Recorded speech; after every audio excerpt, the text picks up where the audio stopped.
हमारे साथ हैं जन नायक जनता पार्टी के सुप्रीमो चौधरी अजय सिंह चौटाला। वो स्वयं एक खिलाड़ी रहे हैं और भारतीय टेबल टेनिस फेडरेशन के सालों साल तक प्रधान भी रहे हैं। उन्हीं से बात करते हैं कि विनेश फोगाट के मामले में उनकी पहली प्रतिक्रिया क्या है। आज पूरा 140 करोड़ का देश भारत विनेश फोगाट के साथ खड़ा है और हम तो यही कह रहे हैं कि इसकी विस्तृत जांच भी होनी चाहिए और उसको भी अपने फैसले पर पुनर्विचार करना चाहिए।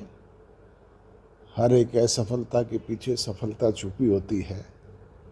वो प्रयास करेगी तो इस बार नहीं, अगली बार ज़रूर सफल होगी। मैं तो यही शुभकामनाएं अपनी तरफ से देता हूँ।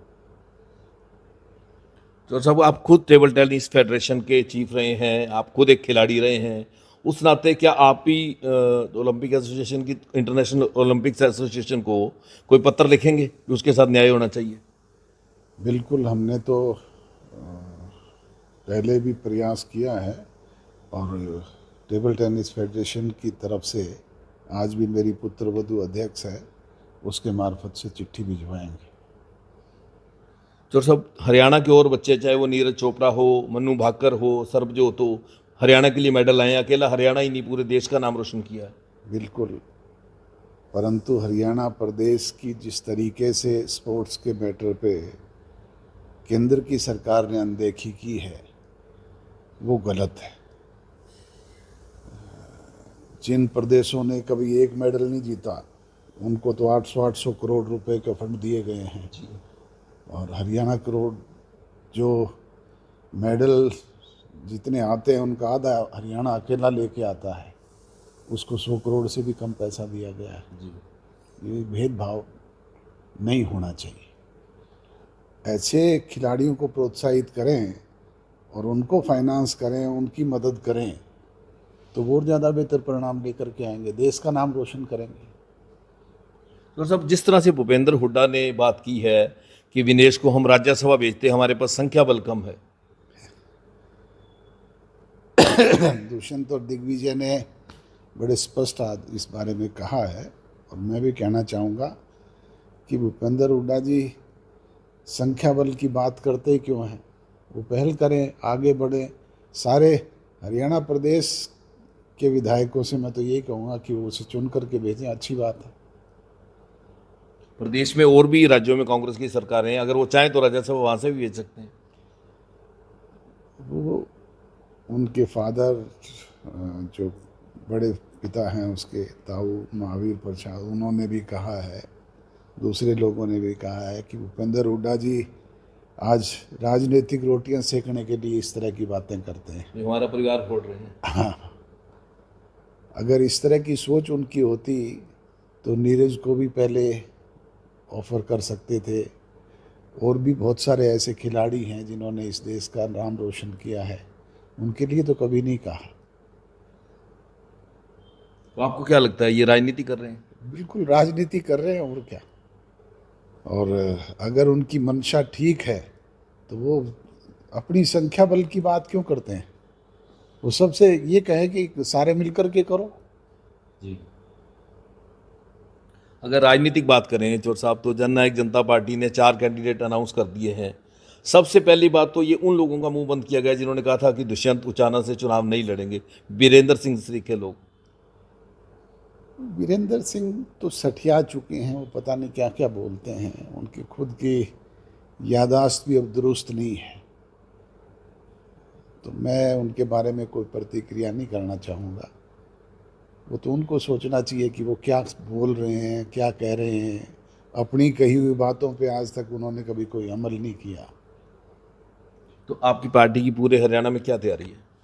हम तो निरंतर जनता के बीच में जा रहे हैं और अपना जहाँ संगठन को प्रभावी बना रहे हैं वहीं लोगों से भी गुजारिश कर रहे हैं। ये तो फैसला तो प्रजातंत्र में जनता को करना है।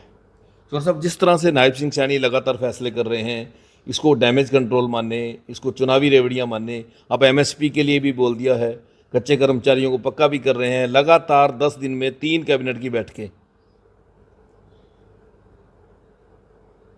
पहले भी 4.5 वर्ष तक इन्हीं की सरकार थी, किसी ने हाथ पकड़ा था या इनकी कलम पकड़ी थी। अब तो ये पेंशन बढ़ाने की घोषणा भी करेंगे 1-2 दिन में, जी।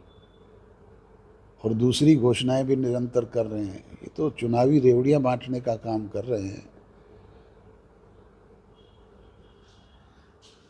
सरकार ने अपने ही फैसलों पर यू टर्न लिया है। जिन 9.5 साल तक जिन बातों के लिए खट्टर साहब अड़े रहे, नायब सिंह सैनी लगातार सारी बातों पर यू टर्न कर रहे हैं। ये यू टर्न मुख्यमंत्री हैं और झूठी घोषणाएं कर रहे हैं, ये तो दूसरे चन्नी साबित होंगे। तो जितनी घोषणाएं की, आपको लगता है कि मानसून सत्र में ये बिल के रूप में आएंगे? मानसून सत्र ही नहीं बुला रही है, उसी को अवॉइड किया जा रहा है। अब जो नेक्स्ट मीटिंग इन्होंने रखी है वो 18 की रखी है, 18 की कैबिनेट रखी है, और 17 को तो वैसे ही कार्यकाल ही खत्म हो जाएगा। तो आपको क्या लगता है कि मानसून सेशन नहीं आएगा? नहीं आएगा, मुझे नहीं लगता। अगर इनकी मंशा ठीक होती तो ये पिछली कैबिनेट में ही कर लेते। तो ये जितनी फिर 17 की बजाय 18 डेट क्यों दी? ये 16 की डेट रखते कैबिनेट की, ताकि उसमें अनाउंस कर देते। एक ही दिन का सेशन बुलाना है। तो ये फिर जितनी घोषणाएं ये जुमलेबाजी रह जाएंगी। जुमलेबाजी, सब लोगों की आंखों में धूल झोंकने का काम किया जा रहा है। आज जिन एमएसपी प्राइस की बात जिन फसलों की दे रहे हैं, उनमें से बहुत सारी फसलें तो हरियाणा प्रदेश में होती नहीं है जी। 24 फसलों की घोषणा की जा रही है, 24 में से 6-7 फसलें तो ऐसी है जो हरियाणा प्रदेश में होती नहीं है। आपका क्या कहना है कि क्या विधानसभा के नतीजे रहने वाले हैं? पिछली बार ताला जो है आपकी चाबी से खुला था। अब मैं कोई भविष्यवक्ता तो नहीं हूँ, पर जिस तरह का रिस्पांस हमें मिल रहा है उसके चलते हुए मैं कह सकता हूँ कि ताला फिर हम ही खोलेंगे। रामकुमार गौतम जी ने अपने राजनीतिक भविष्य के लिए कल एक बैठक बुलाई है। गौतम जी ने फैसला करना है।